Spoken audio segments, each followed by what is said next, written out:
Right. In the last tutorial, we saw how to use cin.fail to detect an input failure. At that time, all we could do is simply detect it and end our program. But let's take a look at how we might recover from that. Right. So we're still going to use cin.fail. We're still going to prompt the user to enter an integer, but instead of checking once, right, we're going to use a loop to check for this condition, because if it fails the first time, we're going to have to prompt them to re-enter. All right, so let's change then the if to while. So while cin.fail is equal to true, we're going to output that there's a data input error, right? All right. Now, this is not our finished logic. I want to show you what happens. So we're going to run this.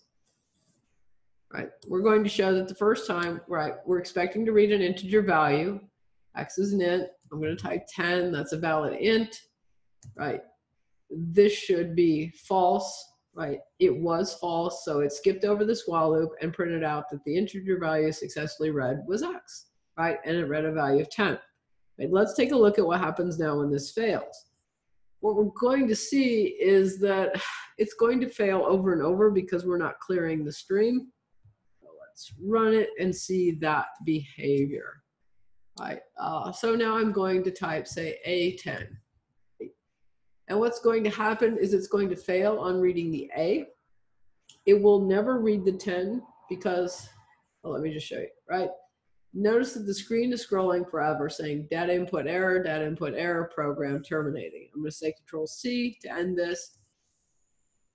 So what happened is it detected this was true. It output our message, right, in this case, but we never did anything to clear out the stream. So when this fail bit gets set, we actually have to clear out the stream, right? And there's a function that does that called cin.clear, right? So we could output this message and we could say cin.clear. Excuse me.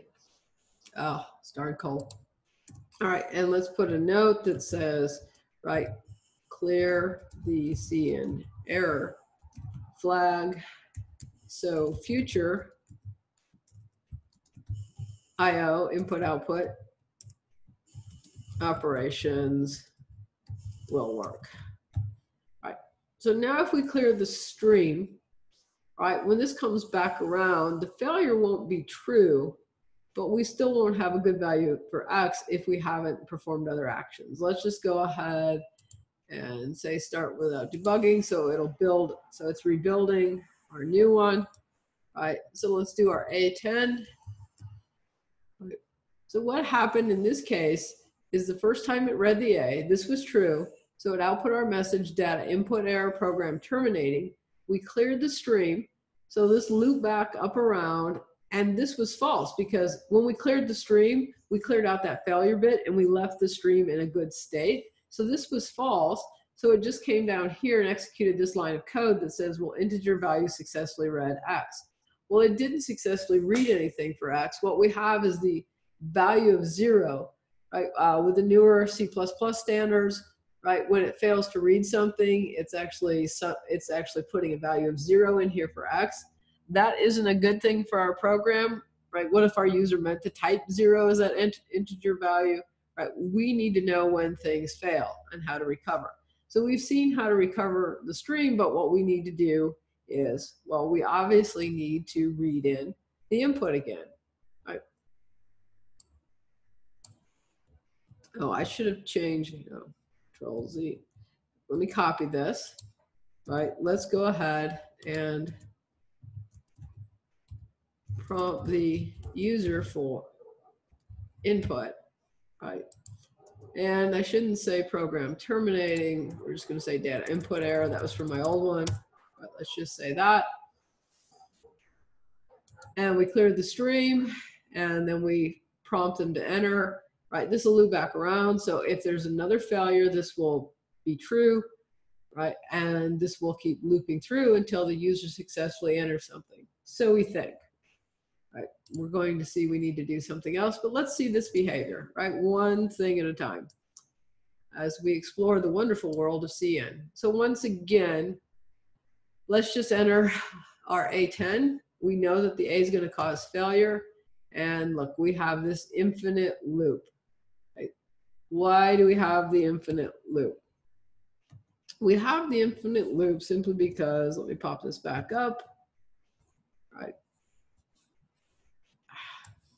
When we type our A10, we actually fail to clear, oh, sorry, we cleared the stream bit, the flags. So we said put the stream in a good state, but because this A was never extracted from the stream, the next time this loops back around, this tries to read the A. So we just have this repeating cycle of this trying to read the A, failing, clearing the stream, trying to read again, reading the A, failing.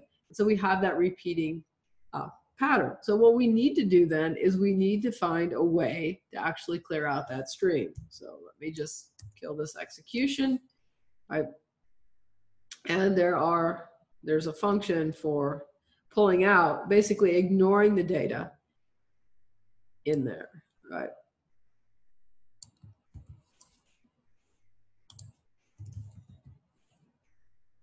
So what we want to do is we want to clear characters from the string.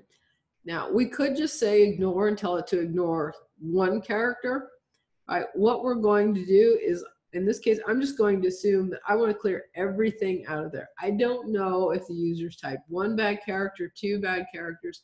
So we're just going to clear the entire input stream and force them then to enter the information again.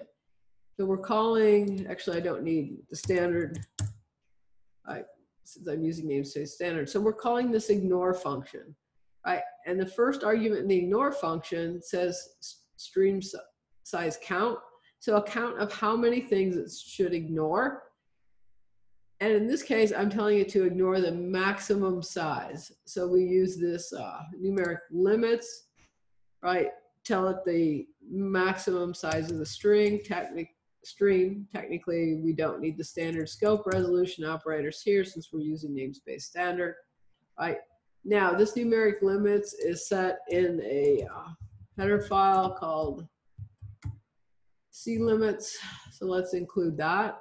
All right, so we've got our file. So this says ignore the maximum size of the stream. Now, if the user's only typed 1, right, it's going to ignore the 1 character. If they've typed 2, it'll ignore 2. It'll ignore up to the maximum size or until it encounters that new line character. So that enter key press is our new line character. Right. So let's save this. Let's rebuild now and rerun. So now let's type our A10. Right. So now we got this message data input error because it failed on the A. It's now prompting us to re-enter the integer. All right, so now if I type the number 10, hit the enter key, right? Well, it read in the 10. The fail bit was not set because it successfully read an integer value. So when this looped back up, this condition was false. So it came down here and executed this line of code that says it was successfully read. All right, and we could try that. Right, we can try that with other patterns. So let's try it.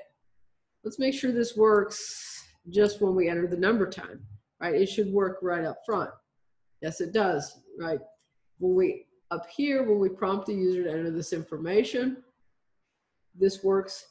It reads in the 10. This is not true, so it skips over all this and comes down here, right? So we tested a good case, we tested a bad case. Right? And we could also test, will it keep working with repeated misentries, right? So here's my A10, right? Data input error. Actually, I don't want that to be good data. I'm going to type some bad stuff.